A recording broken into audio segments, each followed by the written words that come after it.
நாடாளுமன்ற தொகுதியில் தேர்தல் கலாய்வுக்காக தமிழன் தொலைக்காட்சியின் மாவட்ட செய்தியாளர் பெருமாள், இந்து மக்கள் கட்சி தெய்வீக பேரவையின் மாநில தலைவர் டாக்டர் அசோக்ஜி அவர்களை தேர்தல் ஆய்வுக்காக தமிழன் தொலைக்காட்சி சார்பாக சந்திக்கிறோம். இப்போ நடந்து கொண்டிருக்கிற தேர்தலில் பாரதிய ஜனதா கட்சி வேட்பாளர் நரசிம்மன் வெற்றி வாய்ப்பு எப்படி இருக்கிறது, அதுக்கு உங்களுடைய கருத்து? ஆண்டை விட இந்த ஆண்டு தேர்தல் களம் முற்றிலும் மாறி இருக்கிறது. அதான் சொல்லணும். எப்படின்னு கேட்டிங்கன்னா, முன்னெல்லாம் மாநிலத்திலாகட்டும் மத்தியிலாகட்டும் இரு கட்சி ஆட்சி என்கிற ஒரு தத்துவத்தோடு சென்று கொண்டிருந்த தேர்தல் களம் இப்பொழுது முற்றிலும் மாறி மக்கள் தீவிரமாக அலசி ஆராய்ந்து ஒரு தேர்தலை கொண்டு கொண்டிருக்கிறார்கள். அப்படி இருக்க இந்த தேர்தல் முற்றிலும் ஒரு மாறுபட்ட களம் தான் நான் சொல்லுவேன். இப்போது எங்களுடைய இந்து மக்கள் கட்சியின் சார்பாக நாங்கள் தமிழகம் முழுவதும் பல்வேறு இடங்களில் பல்வேறு வேட்பாளர்களுக்கு நாங்கள் எல்லா வேட்பாளர்களுக்கும் நாங்கள் பிரச்சாரம் செய்து கொண்டிருக்கிறோம். செங்கோல் பூஜைகள் செய்து கொண்டிருக்கிறோம். நேற்று கூட சௌமியா அன்புமணி தருமபுரி வேட்பாளரிடத்தில் சேர்ந்து செங்கோல் பூஜை செய்துவிட்டு நாங்கள் கிட்டத்தட்ட ஒரு 16 இடங்களில் நாங்கள் தொடர்ந்து தேர்தல் பரப்புரையை நடத்தி கொண்டிருந்தோம். அதற்கு முன்பால் திரு நரசிம்மன் அவர்களிடத்திலுமே அதே போல் அவருடன் இணைந்தும் தனித்தனியாகவும் நாங்கள் தனித்தனியாகவும் தன்னுடைய தேர்தல் பரப்புரைகளை ஈடுபட்டிருக்கிறோம். கிட்டத்தட்ட கிருஷ்ணகிரி நாடாளுமன்ற தொகுதியானது இதுவரை சந்திக்காத ஒரு மிகப்பெரிய ஒரு விளைவைத்தான் சந்திக்கப் போகிறது, வெற்றி வாய்ப்பைத்தான் சந்திக்கப் போகிறது என்னுடைய கருத்து. இப்போது ஏற்கனவே நரசிம்மன் அவர்கள் ஏற்கனவே எம்பியாக இருந்தவர். அவருக்கு இந்த தொகுதியினுடைய நல்ல பல திட்டங்கள் அவருக்கு தெரியும், என்ன செய்யணும்னு அவருக்கு தெரியும். ஜோலார்பேட்டையிலிருந்து கிருஷ்ணகிரி வழியாக ஓசூர் சொல்லக்கூடிய ரயில்வே திட்டங்களுக்கு அவர் தான் முன்னின்று ஒரு மிகப்பெரிய ஒரு பாடுபட்டவர். அது மட்டும் இல்லாமல் ஒவ்வொரு கட்டத்திலையும் மக்களுக்கு என்ன தேவையோ அதை செய்திருக்கிறார். இப்போ ஏற்கனவே இருந்த காங்கிரஸினுடைய திமுக கூட்டணியினுடைய வேட்பாளராக இருந்து செயல்பட்ட செல்லகுமார் இங்கே இவர் எந்த விதமான நன்மைகளையும் செய்யவில்லை. அவர் பொம்மை எம்பியாக தான் இருந்துட்டு போனார். ஆனால் இவர் அப்படி இல்லை. இவருடைய காலத்தில் அவர் சிறப்பாக செஞ்சிருக்கிறாரு. அது மட்டும் இல்லாமல் இவர் போகிற இடத்துல இவருடைய அப்ரோச் மக்கள் இடத்துல ரொம்ப நல்லா இருக்குது. இவர் போகிறாரு, மக்கள்கிட்ட உங்களுக்கு என்ன தேவைன்னு தான் கேட்குறாரே தவிர நாங்கள் இதை செய்ய போகிறோம்னு சொல்கிறதில்ல. உங்களுக்கு என்ன தேவை, அதை நான் எம்பி ஆனால் நான் என்ன செய்து கொடுப்பேன்னு அவர் வாக்குறுதியோடு செய்கிறார். இப்போ நான் கூட அவரை சந்தித்து இருக்கிற பொழுது, நேற்று அவர் சந்தித்து அவர்கிட்ட பேசி கொண்டிருக்கிற பொழுது, நம்முடைய ஊத்தங்கரை சட்டமன்ற தொகுதிக்கு உட்பட்ட அனுமன் தீர்த்தம் ஆறு பகுதி தென்பெண்ணை ஆறு ஓடுகிறது அல்லவா, அந்த தென்பெண்ணை ஆற்றிலே மாட்டிறைச்சி கழிவுகள் தொடர்ந்து கலக்கப்படுகிறது. ஏன்னா நம்ம குறிப்பாக சொல்ல போனால் கிருஷ்ணகிரி தொடங்கி இப்படியே போகிற தென்பெண்ணை ஆறு, அதில் பல இடங்களில் மாட்டிறைச்சி கழிவுகளும் எலும்புகளும் கொட்டி வைக்கப்பட்டிருக்கு. இதை நாங்கள் கலெக்டர்கிட்ட பலமுறை நாங்கள் சொல்லியும் கூட அவங்க கொஞ்சம் டிலே பண்ணிக்கிட்டே இருந்தாங்க. ஏன் டிலே பண்ணான்னு தெரியல. அதை பற்றி அவர் பேசும்பொழுது, நான் முதல்ல எம்பி ஆன உடனே முதல் நடவடிக்கையாக இதை பார்லிமெண்ட்டில் பேசி நான் இதுக்கான நடவடிக்கை எடுக்க வைப்பேன்னு அவர் உறுதி கொடுத்துருக்காரு.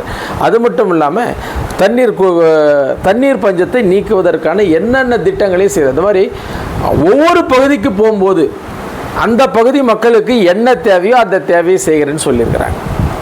அது மட்டும் இல்லை, அவரை ஒவ்வொரு அப்ரோச்மெண்ட்டு நீங்கள் பார்த்தீங்கன்னா இந்த ரொம்ப சிறப்பான ஒரு எத்தனையோ நான் வேட்பாளர்களை பார்த்துருக்கிறேன். ஒரு மக்களோடு மக்களாக நின்று தோள் கொடுத்து அப்ரோச் பண்ணுறாரு. அந்த அப்ரோச்சினுடைய விளைவாகவே மக்கள் இப்போ ஓட்டு போடுவதற்கான கணிசமான வாய்ப்பு இருக்கிறது. நான் என்ன எல்லாம் சொல்லலாம், மாற்றி சொல்லலாம், ஒவ்வொருத்தருக்கு ஒரு தேர்தல் கணிப்பு இருக்கும். ஆனால் நான் பார்த்த வகையில் நரசிம்மன் சிறப்பாக பணியாற்றி கொண்டிருக்கிறார். அது மட்டும் இல்லை, என்றைக்கும் இல்லாத அளவிற்கு பாரதிய ஜனதா கட்சியினர்கள் ரொம்ப என்டிஏ கூட்டணியில் இருக்கிற பாரதிய ஜனதா கட்சியினர்கள் ரொம்ப தீவிரமாக வேலை செய்கிறாங்க. அதற்கு தகுந்தாற் போல என்டிஏ கூட்டணியில் இருக்கக்கூடிய பாட்டாளி மக்கள் கட்சியினர், அமமுக கட்சியினர், இதர கட்சிகள் எல்லாம் ரொம்ப மேலிடத்து கண்டிப்பாக பார்லிமெண்ட்டில் மோடி வரணுன்ற காரணத்துக்காகவும் செய்திருக்கிறார். இப்போது இன்றைக்கு பாரதிய ஜனதா கட்சி ஆற்று கொண்டிருக்கக்கூடிய சூழ்நிலையில் இன்றைக்கி ஜல் ஜீவன் திட்டம் இன்றைக்கி அனைவருக்கும் இலவச குடிநீர் அப்படின்றத நம்ம கொடுத்துருக்குறோம். இப்போது நம்ம கிருஷ்ணகிரி மாவட்டத்தினுடைய முக்கிய தேவையே என்னென்னா குடிநீர். ரெண்டாவது என்னன்னு கேட்டிங்கன்னா ஃப்ளோரைடு இல்லாத குடிநீர்னால் ஃப்ளோரைடு இல்லாத குடிநீர், அந்த திட்டத்தை முன்னிறுத்தி இன்றைக்கி வந்து சுத்தமான குடிநீர் கிடைக்கக்கூடிய ஒரு திட்டமாக அது முற்பட்டுக்கிறாங்க. கிட்டத்தட்ட இந்தியா முழுவதும் ஒரு 11.30 கோடி ஏழைகளுக்கு வீடுகளை கொடுத்துருக்குறாங்க. அது என்டிஏ கூட்டணியுடைய மிகப்பெரிய சாதனை. அதுவும் இல்லாமல் தொழில் வளம் குறைந்த இந்த இடத்துல இன்றைக்கி ஓலா வந்திருக்குது, இன்னும் பல கூட்டணிகள் பல தொழிற்சாலைகள் வந்திருக்குது, இந்த மாதிரியெல்லாம் வந்து கொண்டிருக்கிறது. அந்த விதத்தில் தொழிற்துறையை முறையாக கொண்டு வரணும் அப்படின்றதில் தான். இதுக்கு முன்னால் நீங்கள் ஒரு கேள்வி கேட்கலாம், என்னென்னா இதுக்கு முன்னால் இருந்த அரசு கொண்டு வரலையான்னு நீங்கள் கேட்கலாம். அதுக்கான பதிலை நான் சொல்லித்தான் ஆகணும். ஏன்னா அந்த இதுக்கு முன்னால் இருந்த அரசு செய்ததை விட சிறப்பாக செய்திருக்கிறது. இப்போ குறிப்பிட்டால் பார்த்தீங்கன்னா எல்லாரும் ஒசூர் பகுதியை நோக்கி தான் தொழிற்சாலைகளை கொண்டு போவாங்க நம்ம கிருஷ்ணகிரி பாராளுமன்ற தொகுதியில். ஆனால் இவர் என்னன்னா இந்த நாடாளுமன்ற தொகுதியில் அத்தனை இடங்களிலும் இவர் வந்து தொழிற்சாலைகளை முன்னிறுத்த வேண்டும், இளைஞர்களுக்கான வேலை வாய்ப்பை முன்னிறுத்துகிறேன்னு சொல்கிறார். வேறு எந்த இதெல்லாம் சொல்லனா நான் இலவசம் கொடுக்குறேன், அதை கொடுக்குறேன், இதை செய்கிறேன், நான் கேஸ் 500 ரூபாய் கொடுக்குறேன், இதெல்லாம் ஒரு சும்மா ஒரு மக்களை ஏமாற்றுகிற கோரிக்கைகளை மட்டும்தான் சொல்லியிருக்கிறது. இதுவரை தேர்தல் களத்தில் இருக்கிற பொழுது என்டிஏ கூட்டணி பிஜேபி அரசானது முன்னால் இருக்கக்கூடிய எத்தனையோ அரசுகள் பல தேர்தல் வாக்குறுதிகளை வைத்து விட்டு தான் மக்களை சந்திக்கும். ஆனால் பிஜேபி அரசானது என்ன செஞ்சிருக்குன்னா தேர்தல் அறிக்கை இன்றைக்கி தான் வெளியிட போகிறாங்க. தேர்தல் அறிக்கையே முன்னிறுத்தாமல் மக்கள் நலனை மட்டும் நான் செஞ்சுருக்கக்கூடிய ஒரு அற்புதமான வேலையை பிஜேபி செஞ்சிகிட்டு இருக்குது. அதுவும் நரசிம்மன் வந்து ரொம்ப அட்டாச்மெண்ட், அவருடைய செயல்பாடுகள் ரொம்ப சிறப்பாக தான் இருக்குது, நான் குறை சொல்ல வேண்டியதில்லை. மற்ற எந்த வேட்பாளர்களும் கிராமங்களில் செல்லாத இடங்களுக்கெல்லாம் சென்று அவர் வந்து மக்கள்கிட்ட போய் தன்னுடைய வாக்குறுதிகளை கொடுத்து சிறப்பாக செஞ்சுருக்கிறார். ஆனால் அதே சமயத்தில் மக்களுடைய கணிப்பு என்ன சொல்லுதுன்னு கேட்டிங்கன்னா, இதுவரை இந்த கட்சிகளுக்கு நாங்கள் போட்டோம், எந்த விதமான ஒரு லாபமும் இல்லை மக்களுக்கு. இப்போ கடந்தாவது உங்களுக்கு எல்லாருமே தெரியும் என்னென்னா, கடந்த ஆட்சியில் 40 நமதேன்ற கோரிக்கையோடு போனார் ஸ்டாலின். ஆனால் இந்த 40 பேரில் புதுவையை மட்டும் விட்டுட்டு மீதி 39 பேர் இந்த தொகுதிக்கு என்ன செஞ்சாங்க?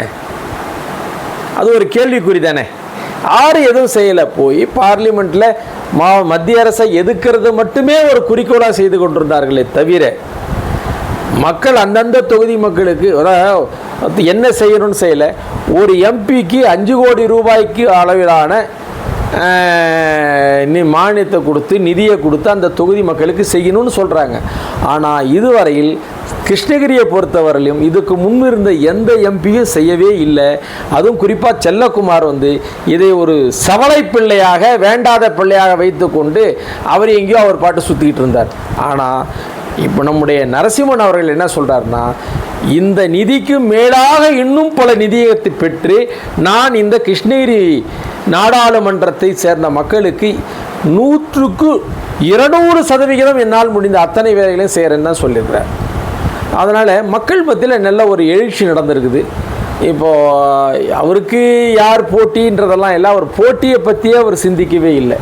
தான் வெற்றி பெற வேண்டும், மக்களுக்கு நல்லது செய்ய வேண்டும், இது மட்டும் தான் அவருடைய வெற்றி வாய்ப்பாக அவர் செய்து கொண்டிருக்கிறார். வேறு என்ன? நாடாளுமன்ற தொகுதியில் தேர்தல் கலாய்வுக்காக தமிழன் தொலைக்காட்சியின் மாவட்ட செய்தியாளர் பெருமாள், இந்து மக்கள் கட்சி தெய்வீக பேரவையின் மாநில தலைவர் டாக்டர் அசோக்ஜி அவர்களை தேர்தல் ஆய்வுக்காக தமிழன் தொலைக்காட்சி சார்பாக சந்திக்கிறோம். இப்போ நடந்து கொண்டிருக்கிற தேர்தலில் பாரதிய ஜனதா கட்சி வேட்பாளர் நரசிம்மன் வெற்றி வாய்ப்பு எப்படி இருக்கிறது, அதுக்கு உங்களுடைய கருத்து? இந்த கேள்வியே தப்புன்னு தான் நான் முதல்ல சொல்லுவேன். ஏன்னா ஒரு கூட்டணி கட்சி, ஒரு என்டிஏ கூட்டணியில் ராமதாஸ் அவர்கள் இன்றைக்கி இல்லைங்க, சென்ற தேர்தலில் அவர் இதெல்லாம் இருந்தார். என்ன ஒன்றுனா, இந்த என்டிஏ கூட்டணியில் அன்றைக்கு அதிமுக இருந்தது, இன்றைக்கு அதிமுக இல்லை, அதுதான் உண்மையான விஷயம். இதில் கொண்டே தவிர மற்றபடி பிஜேபிக்கும் பாட்டாளி மக்கள் கட்சிக்குமான உறவில் எந்த விரிசலும் கிடையாது. ஏன்னா இதில் வந்து சுயநலத்தோட ராமதாஸ் அவர்கள் செய்கிறார்னு சொன்னால் ஐயா ராமதாஸ் அவர்கள் அப்படிப்பட்ட நபர் அல்ல. அவர் என்ன நினைக்கிறார்னா, அன்புமணி ராமதாஸ் ஆகட்டும், அவருடைய துணைவியார் சௌமியா அன்புமணி ஆகட்டும், எல்லாருமே வந்து அவங்க என்ன நினைக்கிறாங்க, தன்னுடைய சமுதாய மக்கள் நன்றாக இருக்கணும் அப்படின்றதுல வந்து 100% செயலாக இருக்கிறாங்க. அந்த நீங்கள் கேட்குற கேள்வி சரியான கேள்வியாக கூட எடுத்துக்கொண்டாலும் கூட அதில் என்னென்னா, ஒரு கட்சின்றது 1008 சலசலப்பு இருக்கும். அதில் ஒன்றும் மறுக்கவே முடியாதுங்க. எனக்கு பிடிக்கும், அவருக்கு அவர் பிடிக்காது, இன்னொருத்தருக்கும் பிடிக்காது, அந்த மாதிரியான சலசலப்புகள்லாம் இருக்கும். அதை வந்து நம்ம வந்து பெரிய ஒரு விஷயமாக நாம் எடுத்துக்கொள்ள தேவை நமக்கு இல்லை. ஏன்னா ஏன் அதிமுகவில் கூட தான் இப்போ நேற்று ஒரு செய்தி படித்தேன், அதிமுக 2ஆக உடைந்து விட்டது. அதாவது கிடைச்சா இல்லையே, சும்மா அப்படி சொல்லிக்கிட்டு இருக்கிறது தான். அதாவது எனக்கு ராமதாஸை பிடிக்கும், அதனால் நான் உயர்த்தி பேசுகிறேன், அவருக்கு ராமதாஸை பிடிக்காது, ஏனோ பிடிக்காது, என்னத்துக்குன்னு தெரியாது அவர் பேசுகிறாரு. இன்றைக்கு பாட்டாளி மக்கள் கட்சியினுடைய ஒரு விஷயத்தை நீங்கள் மட்டுமே பார்க்குறீங்கன்னா, வன்னியர் சமுதாயத்தினுடைய ஓட்டுக்கள் சிதைந்து தான் இருக்குது. ஏன்னா நம்ம ஒரு பக்கம் பார்த்தீங்கன்னா, நம்ம தமிழர் வாழ்வுரிமை கட்சி வேல்முருகன் அவர் அமைப்பை நடத்துகிறார் ஆச்சுங்களா. அந்த மாதிரி மாற்று கருத்துக்கள் எதுவாக இருந்தாலும் அது ஒரு குறுகிய அளவில் ஒரு சின்ன மினிமைஸ்டு அளவாக தான் இருக்குமே தவிர ஒரு பெரிய அளவு கிடையாதுங்க. நான் தேர்தலில் பரப்புரையின் போது தேர்தலில் சென்று கொண்டிருந்த போது மக்களை சந்தித்து கொண்டிருக்கிற பொழுது பாட்டாளி மக்கள் கட்சிக்கு ஒரு நல்ல ஆதரவு இருக்குது. ஏன்னா பிஜேபி கவர்மெண்ட்டோட ஒரு முக்கியமான கட்சியாக அவங்க பிஜேபி என்டிஏ கூட்டத்தில் ஒரு முக்கியமான கட்சி. தர்மபுரி கிருஷ்ணகிரி நாடாளுமன்ற தொகுதிகளில் பார்த்தீங்கன்னா அதிகமான வன்னியர் சமுதாய மக்கள் இருக்கிறாங்க. அந்த வன்னியர் சமுதாய மக்களுக்காக முதலில் குரல் கொடுத்து அவர் பெரிய அளவுக்கு ஒரு புரட்சியை உண்டு பண்ணார்னு தான் சொல்லணும் அன்புமணி. அவர் ராமதாஸை வந்து ஒரு புரட்சி. அதுக்கப்புறம் அதுக்கு மேலே அன்புமணி இன்னும் ஒரு பார்ட்டாக போய் பசுமை தாயகம்ன்ற ஒரு அமைப்பு உண்டு பண்ணி, ஏன்னா அதுக்கு முன்னால் ராமதாஸ் வந்து ஐயா ராமதாஸ் அவருடைய ஒரு சமாச்சாரம் என்னென்னா, அவரை வந்து மரம் வெற்ற கட்சின்ற அளவுக்கு ஒரு தீவிர போக்கிலிருந்து மடைமாற்றி அன்புமணி ராமதாஸ் அவர்கள் ரொம்ப சிறப்பாக செய்திருந்தார்கள். அதில் ஒன்றும் ஒரு குறையே சொல்ல முடியாது. இன்றைக்கி பசுமை தாயகம்ன்ற ஒரு அமைப்பு கொண்டு வந்தார். அதுக்கப்புறம் படித்தவர்களுக்கான ஒரு அமைப்பு கொண்டு வந்தார். இப்படி பண்ணால் நம்ம சௌமியா அன்புமணி அவர்கள் இன்னும் அதற்கு மேலே ஒரு இப்படி போய் ஐநா சபையில் போய் நம்முடைய தமிழர்களில் இருந்து ஐநா சபையிலே போய் பசுமை தாயகத்தை பற்றி கூட பெண்களை பற்றி பேசியவர். இந்த மாதிரியான பெண்களுக்கு முக்கியத்துவம் கொடுக்கக்கூடிய கட்சியாக மக்களுக்கு அதாவது அடித்தட்டு மக்கள் வாழ வேண்டும் என்கிற அமைப்பிலே பாமக சென்று கொண்டிருக்கிறது. அதில் ஒன்றும் மாற்று இல்லைங்க. ஒரு சிலர் யாருன்னா ஏதாவது சொல்லலாம், அதை பற்றி ஒன்றும் அது அவசியம் இல்லைங்க. அது என்ன, இப்போது சில சம்பவங்களை நீங்கள் சொல்கிறீங்க, அது அந்த இருக்கக்கூடிய லோக்கல் பாலிட்டிக்ஸ், அதுக்காக இது ஒரு பெரிய பாதிப்பை ஏற்படுத்தாது. அது நான் தெளிவாக சொல்லலாம். அது என்றைக்கும் ராமதாஸ் அவர்கள், அவருடைய அன்புமணி ராமதாஸ் அவர்கள், இவங்க வந்து தன்னுடைய சமுதாயத்து மக்களின் பால் ஒரு நல்ல அபிப்பிராயத்தோடு இருக்கிறாங்களே தவிர அவங்க சுயநல போக்கோடு செயல்பட்டாங்கன்னு நான் சொல்ல முடியாது. இப்போது ஒரு கட்டத்தில் கலைஞர் கருணாநிதியோடு ஒத்துப்போன ராமதாஸ் அடுத்த கட்டம் தன்னுடைய மக்களுக்கு பாதிப்பு வருகிற பொழுது அப்படியே டேர்ன் அபவுட் ஆகி ஜெயலலிதா அம்மையார் இடத்துல போனாங்க. அதற்கப்புறம் தனியாக நின்று முயற்சி பண்ணாங்க. கடைசி வரலையும் அப்படி தான் பார்த்துக்கிட்டு இருக்கிறாங்க.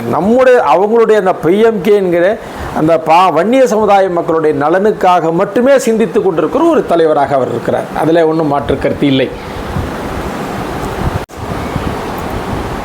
இந்திய அரசியலமைப்பில் 3வது முறையாக பாரதிய ஜனதா கட்சி ஆட்சி அமைக்கப்படுமா? மக்கள் மத்தியில் காங்கிரஸ் வரணும்னு பழைய வரவேற்பு இருக்குது. அதை பற்றி உங்களுடைய கருத்து? இந்திய அரசியலமைப்பு சட்டத்தை இயற்றிய தந்தை என்று போற்றுகிற அண்ணல் அம்பேத்கர் அவர்களுடைய பிறந்த நாள் என்று, அதனாலே அனைத்து இந்திய மக்களுக்கும், இந்தியாவில் இருக்கிற அனைத்து தரப்பு மக்களுக்கும் அவருடைய பிறந்தநாள் வாழ்த்துக்களை நான் மீண்டும் சொல்லிக் கொள்கிறேன். இதில் வந்து இந்த வார்த்தைகள் தேர்தலுக்காக அல்ல.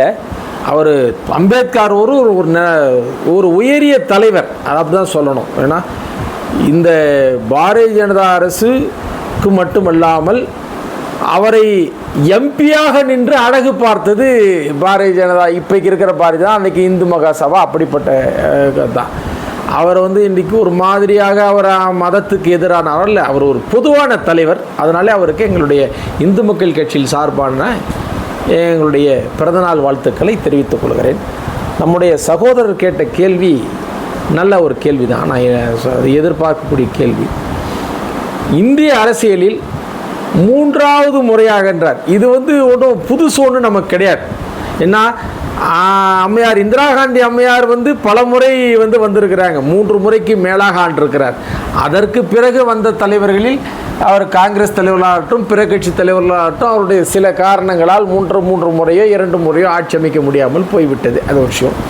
ஆனால் இந்தியை பொறுத்தவரையில் என்டிஏ தேசிய ஜனநாயக கூட்டணியை பொறுத்தவரையில் மோடி அவர்கள் 3வது முறையாக கண்டிப்பாக வருவார். ஏன்னா யாரோ ஒரு சிலர் சொல்லலாம் காங்கிரஸ் வரலான்னு சொல்லலாம். காங்கிரஸ் என்ன செய்தது என்பதை விட இந்த கடந்த ஒரு 60 ஆண்டுகளில் இந்தியாவிற்கு காங்கிரஸ் என்ன செய்ததுன்னு பாருங்க.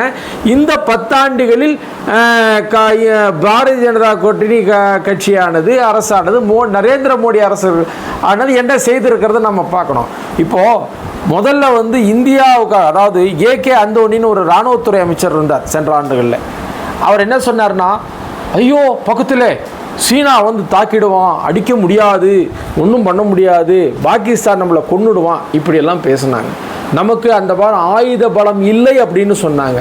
போய் ஒரு நாள் 2 மணி நேரம் கூட நம்மால் சண்டையில் தாக்கு பிடிக்க முடியாதுன்னு சொல்லி நம்முடைய இராணுவ வீரர்களை கொச்சைப்படுத்தியது காங்கிரஸ் அரசு. ஆனால் நரேந்திர மோடி அவர்கள் வந்த உடனே முதலில் அவர் என்ன சொன்னார், நம்முடைய எல்லை பகுதியை நம்ம காக்க வேண்டும், இராணுவர்களுக்கு காக்க வேண்டும்னார். இப்போ இராணுவ வீரர்களுக்கும் அவர்களுக்குமான ஒரு பிரச்சனை இருந்தால், மொத்தமான ஒரு பிரச்சனை காங்கிரஸ் அரசுக்கும் இராணுவர்களுக்கான பிரச்சனை இருந்தது.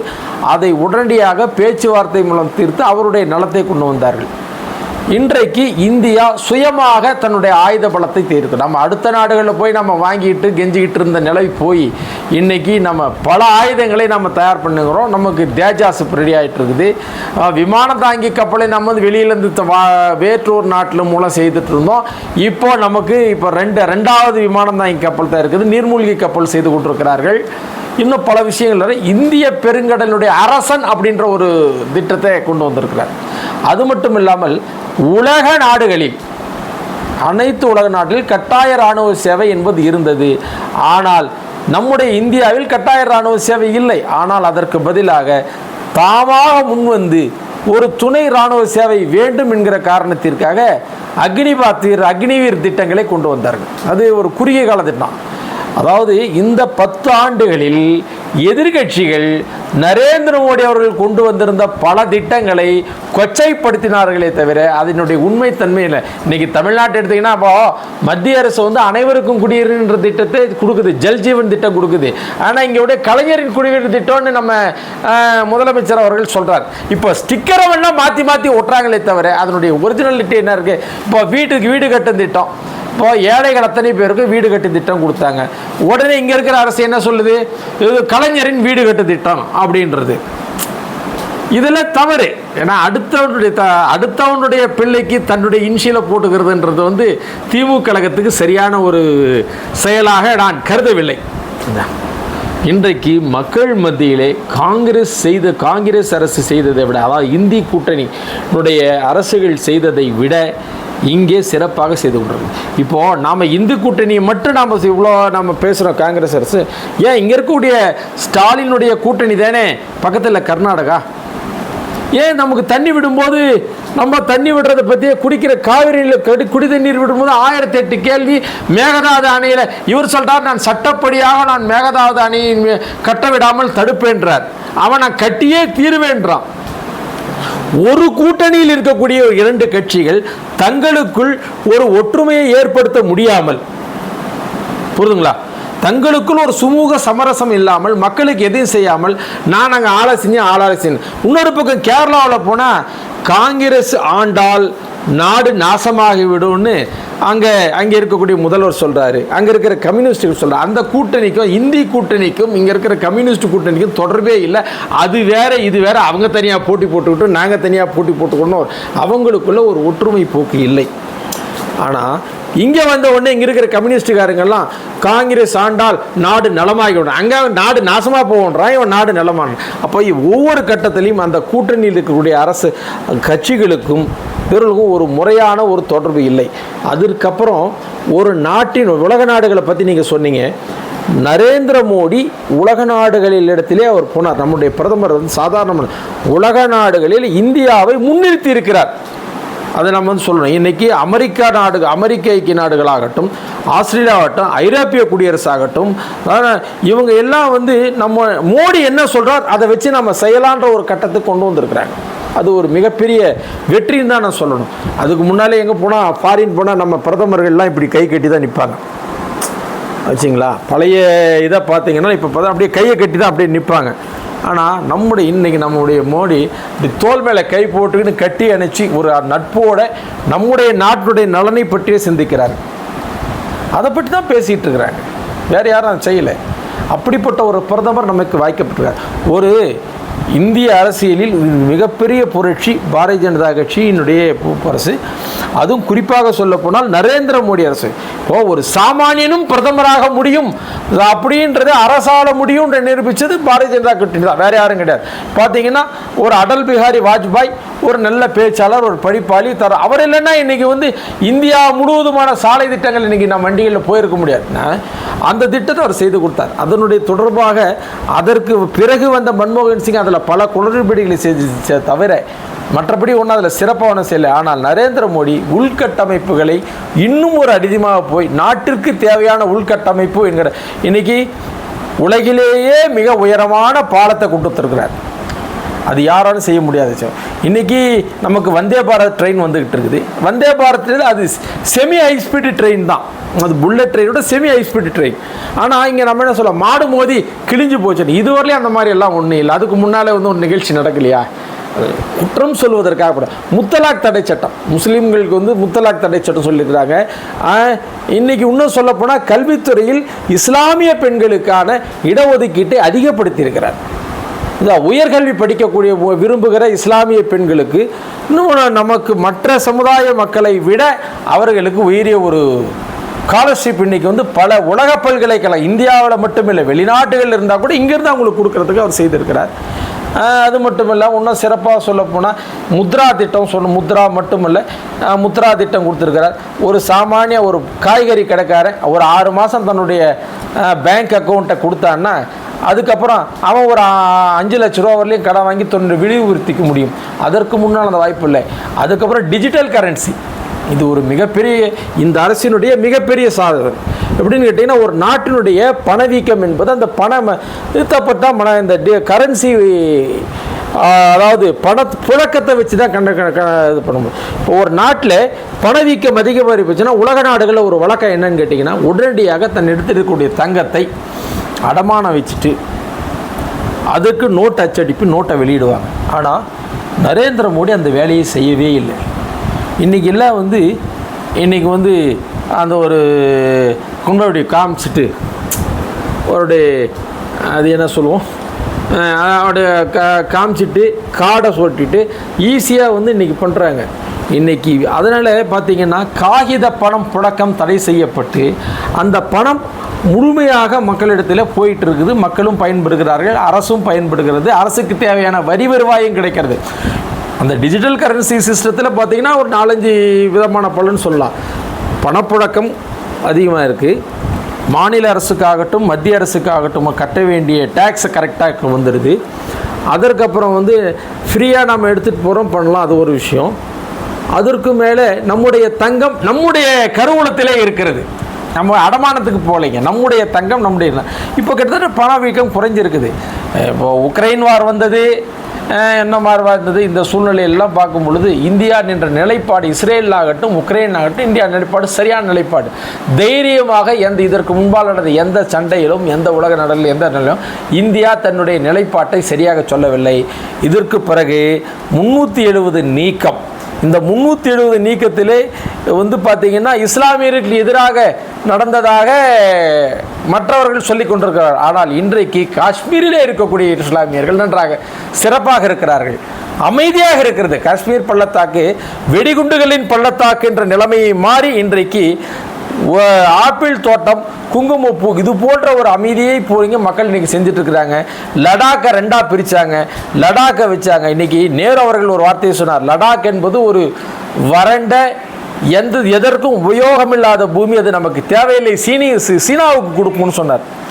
ஆனால் இவர் அந்த லடாக்கை மேம்படுத்துவதற்காக பல விஷயங்களை செய்து தனி யூனியன் பிரதேசமாக்கி அவர்களுக்கான உரிமை, இரண்டாம் தர மக்கள், காஷ்மீருக்கும் லடாக்குக்கும் உள்ள வித்தியாசம் என்னென்னா, லடாக் இருக்கிற மக்கள் காஷ்மீரிய மக்களால் இரண்டாம் தர குடிமக்களாக பார்த்திருந்த நிலையை மாற்றி அவர்கள் தரமான சிறப்பான மக்களாக மாற்றியிருக்கிறார்.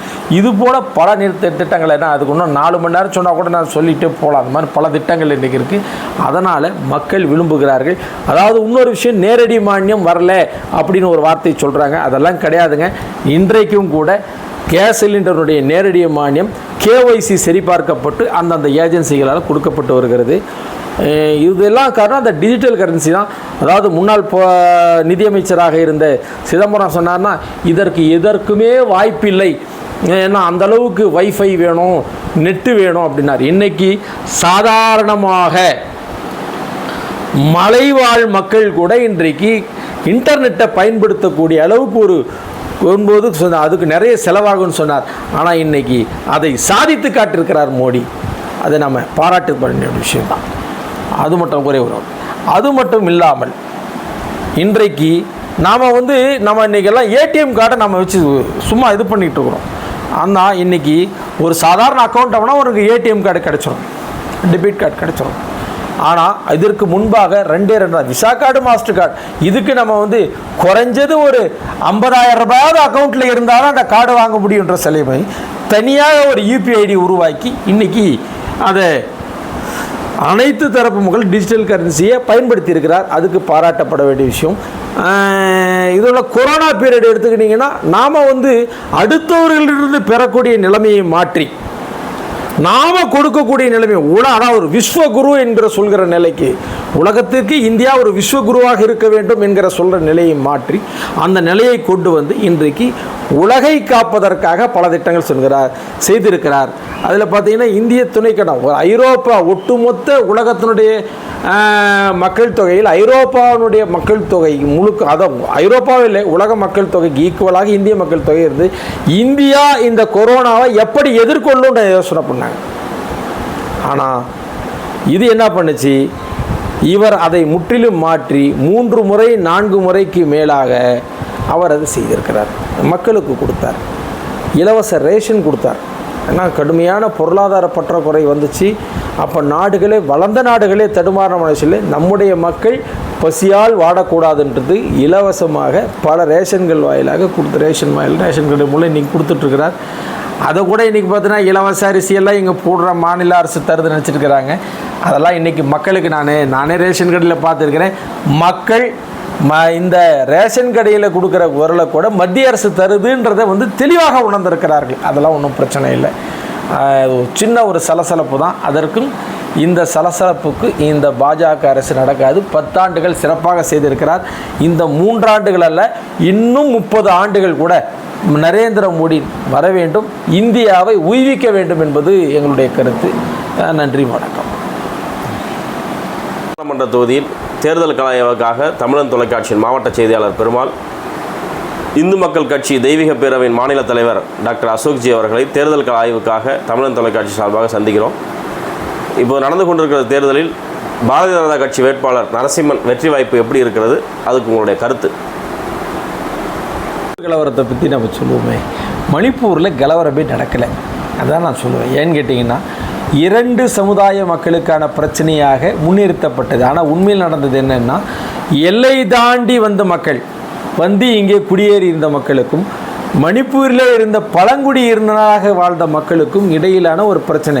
ஏன்னா வடகிழக்கு மாகாணங்களிலே கஞ்சா பயிரிடப்படுவதற்கு அனுமதி அளிக்கப்பட்டிருக்கிறது. அப்போ இருந்த அது சட்டவிரோதமாக தீவிரவாதிகள், அந்த கஞ்சா வயல்கள் அத்தனையும் தீவிரவாதிகள் கையில் தான் இருந்துச்சே தவிர மக்கள் மத்தியில் இல்லை. அந்த சூழ்நிலையில் இவர் என்ன பண்ணார்னா, அப்போது அப்போதைய முதலமைச்சர் என்ன பண்ணார்னா ஒரு நல்ல ஒரு அற்புத திட்டம். அதை சட்ட ரீதியாக எப்படி சந்தனக்கட்டைகளை நாமளே விவசாயிகள் வளர்த்து அந்த இருக்கக்கூடிய ஃபாரஸ்ட் டிபார்ட்மெண்ட்டுக்கு விற்று அதன் மூலம் விற்பனை செய்யணுன்ற ஒரு முறையை கொண்டு வந்தது போல் கஞ்சா விற்பனையை சட்டபூர்வமாக செய்தார். அதான் ஒரு முக்கியமான விஷயம். அவர் நீங்கள் வளங்க, அதை முறைப்படி அரசுக்கு விற்று கொள்ளுங்கள், ஏன் தீவிரவாதிகிட்ட விற்கிறேன், அரசுக்கு வீங்க அப்படின்னு சொல்லி அரசுக்கான வருவாயை மாற்றினார். அதை பிடிக்காத தீவிரவாத கும்பல்கள், அது குறிப்பாக சொன்னால் எல்லை பகுதியிலிருந்து சட்டவிரோதமாக உள்புகுந்த தீவிரவாதிகளும் அவர்கள் அத்தனை என்ன பண்ணாங்கன்னா நமக்கு வருமானம் போச்சுன்றதுக்காக ஒரு பொய்யான ஒரு தோற்றத்தை உருவாக்குனாங்க. அதை இங்கே இருக்கிறவர்கள் அது மணிப்பூர் கலவரம், அது மக்களை கொடுமைப்படுத்தினாங்க, அதெல்லாம் அங்கே ஒன்றும் நடக்கவே இல்லை. அது நடந்தது வேறு, இங்கே நடந்தது வேறு. இன்றைக்கு இந்திய அரசிற்கும் இராணுவத்திற்கும் இன்னும் இல்லாத பல உலகத்தரத்தில் முக்கியமான ஆயுதங்களை எல்லாம் தீவிரவாத கும்பல் இருக்குது வச்சிட்ருக்கு, அவங்க தாக்கிட்டு இருக்கிறாங்க, சாதாரண மக்களை தாக்குறாங்க. எதுங்க இந்த பழங்குடியின மக்களுக்கு எதிரான இந்த செஞ்சிட்டு இருக்கிறாங்க. அப்போ அரசு வீணாக ஒருத்தரை தாக்கும்போது தடுத்து தானே நம்ம செய்யணும், அதை தடுக்கக்கூடிய கடமையை அரசு செய்திருக்கிறது. அப்போ இந்திய அரசுக்கு தடை செய்யப்பட்ட ஆயுதங்களை பயன்படுத்துகிறவன் அவன் எவ்வளோ பெரிய தீவிரவாதியாக இருக்க முடியும், எவ்வளோ பெரிய போராளியாக இது ஒரு தப்பான ஒரு ஆசாமியாக இருக்கணும். ஒரு தப்பான ஆசாமியை ஒரு சமூகத்தை வளர விட்டால் சரியா? அது இன்னொன்று, மணிப்பூர் கலவரத்தில் நிர்வாணமாக சித்தரிக்கப்பட்ட செயல் காங்கிரஸ் மற்ற எதிர்கட்சியில் செய்தது மகா கேவலமானது. அது நம்ம கல்ச்சர்லேயே கிடையாதுங்க. இப்போ நான் ஐரோப்பிய கண்டங்களில் பார்த்தீங்கன்னா அரசுக்கு எதிராக ஒரு கோரிக்கைன்னா அவன் நேராக என்ன பண்ணுவான்னா டக்குன்னு துணியெல்லாம் நிர்மாணமாக நின்று கோஷம் போடுவான். அது நம்முடைய கல்ச்சரில் இல்லை. நம்ம போராடுறோம், கேட்போம், முறையாக அறவழியில் போராடுகிற தேசமாகத்தான் இந்தியா இருந்திருக்குது. அது ஒரு தவறான போக்கு. அதற்கடுத்து இன்னொன்று, விவசாயிகள் போராட்டத்தை பற்றி நீங்கள் சொன்னீங்க. விவசாயிகள் முதல் முறை விவசாய சீர்திருத்தம் கொண்டு வரணும்னு விவசாயிகளை வேளாண் சீர்திருத்த சட்டங்களை கொண்டு வந்தார். அந்த சட்டத்தினுடைய தன்மை என்னன்னா, நேரடியாக மக்கள் பயன்பெற வேண்டும், புரோக்கர் இல்லாத நேரடியாக விவசாயிகள் பயன்பெற வேண்டும்ன்றதான், நேரடி விற்பனைக்கு தான். அதை அங்கே இருக்கக்கூடிய தரகர்கள் கும்பல்கள், ஒரு சில தரகர் கும்பல்கள் எல்லாம் சேர்த்து கொண்டு, குறிப்பாக காலிஸ்தான், அதாவது அந்த இந்தியாவுடைய மற்ற பகுதிகளில் இந்த சண்டை வரலைங்க, இந்த போராட்டம் வரல. காலிஸ்தான் கும்பல், இந்தியாவுக்கு இந்திரா காந்தியால் வளர்த்தெடுக்கப்பட்ட காலிஸ்தான் இயக்கம், அது இன்றைக்கு நான் இந்தியாவை துண்டாட வேண்டும் என்ற காலிஸ்தான் தன்னுடைய பஞ்சாப் சகோதரர்கள் மூலம் ஒரு போராட்டம் பண்ணுறானே. இன்றைக்கி போராட்டம்னா பட்னியில் போராடுறவனுக்கு எதுக்கியா பெரிய பெரிய டென்ட்டு, அதில் ஏசி, அதில் இது என்ன இதெல்லாம் அதெல்லாம் பார்த்தீங்கன்னா ஊடக நண்பர்கள் எல்லாருக்குமே தெரியும். அவ்வளோ ஒரு வசதியாக தான் போராடுறவன் எதுக்கு வசதியாக போடணும், அப்படி ஒன்றும் இல்லைல்ல. நம்ம தேவையற்ற பிரச்சனைகளை முன்னிறுத்தி நாட்டை சீர்குலைக்க நினைத்தவர்கள் அதற்கு ஒரு அடியாகத்தான் இன்றைக்கு இருந்திருக்கிறது. தூத்துக்குடி வெள்ளம்னு சொன்னீங்க. தூத்துக்குடி வெள்ளத்துக்கு ஒன்றும் மத்திய அரசு கொடுக்கலேன்னு யாரும் சொல்ல முடியாது. பல்வேறு திட்டங்களின் வாயிலாக நேரடியாக பணம் அளிக்கப்பட்டு, பல்வேறு திட்டங்களின் வாயிலாக திட்டங்கள் மூலம் அந்த நிதி அளிக்கப்பட்டு விட்டது. இப்போ உதயநிதி கூட சொன்னார், நான் 70 கொடுக்குறேன், ₹1 கொடுத்தா 29 பைசா கொடுக்குறாங்கன்னு சொன்னார். ₹1 என்பது தமிழ்நாடு மட்டுமே கொடுக்க காசு இல்லை, இந்தியாவில் இருக்கக்கூடிய அத்தனை மாநிலங்களும் கொடுக்கக்கூடிய காசு. அதில் தமிழ்நாட்டுக்கு அதிகபட்ச பங்காக கொடுக்கப்பட்டிருக்கிறது. கிட்டத்தட்ட 75 பைசாக்கள் மூலம் கொடுக்குறோம். அதை நாங்கள் தெளிவாக சொல்ல முடியும். அவர் திமுக தன்னுடைய அரசை எதிர்க்கிற போக்கை மாற்றிக்கொள்ள வேண்டும். தான் சொன்னால் ரைட்டு, அடுத்தவன் சொன்னால் தப்புனா, மாமியா உடைச்சா மண் கூட, மருமம் உடைச்சா பொன் கூடன்ற இந்த பேச்சு திமுக தான் வேணும். அதுவும் குறிப்பாக சொல்லப்போனால் ஒரு நாட்டினுடைய பிரதமரை, அவர் யாராக இருக்கட்டும், மிகவும் தரக்குறைவாக பேசிக்கொண்டிருக்கக்கூடிய ஒரு கட்சியாக, தரங்கட்ட கட்சியாக திமுக கட்சி தான் இருக்குது. வேறு எந்த கட்சியும் கிடையாது. ஒரு சாதாரண வேட்பாளர் அவர் பிரதமர் அவர்களை ரொம்ப கேவலமாக பேசுகிறாங்க. அதையே நான் திமுகவை மற்ற கட்சியினர் சொன்னால் உடனே வழக்கு போட்டுறாங்க. அது அந்த மாதிரி ஒரு தவறான போக்கில் 1008 குறை சொல்கிறதா சொல்லுவாங்க. அது ஒன்றும் இவ்வளோ பெரிய இஷ்யூ இல்லை. அவங்க சொல்லிட்டு போவாங்க, நாங்கள் மக்களுக்கு செய்து கொண்டு தான் இருக்கிறோம். அதில் எந்த மாற்றமும் இல்லை. அதை அதுக்கு அதிகாரபூர்வமாக ஆதாரபூர்வமாக வேணும்னா அதை சமர்ப்பிக்க தயார். எந்தெந்த திட்டங்களுக்கு எவ்வளோ கொடுத்துக்கிறாங்களோ அதை நாங்கள் தாராளமாக தர தயார். நேர்காணலை எடுத்த தமிழன் தொலைக்காட்சிக்கு இந்து மக்கள் கட்சியின் சார்பாக என்னுடைய நன்றியை தெரிவித்துக் கொள்கிறேன். இந்த நாளிலே அண்ணல் அம்பேத்கர் அவருடைய பிறந்த நாளுக்கு அனைத்து சமூக மக்களுக்கும் அவருடைய பிறந்தநாள் வாழ்த்துக்களை தெரிவித்துக் கொள்கிறேன். புத்தாண்டு வாழ்த்துக்களையும் தெரிவித்துக் கொள்கிறேன். நன்றி, வணக்கம்.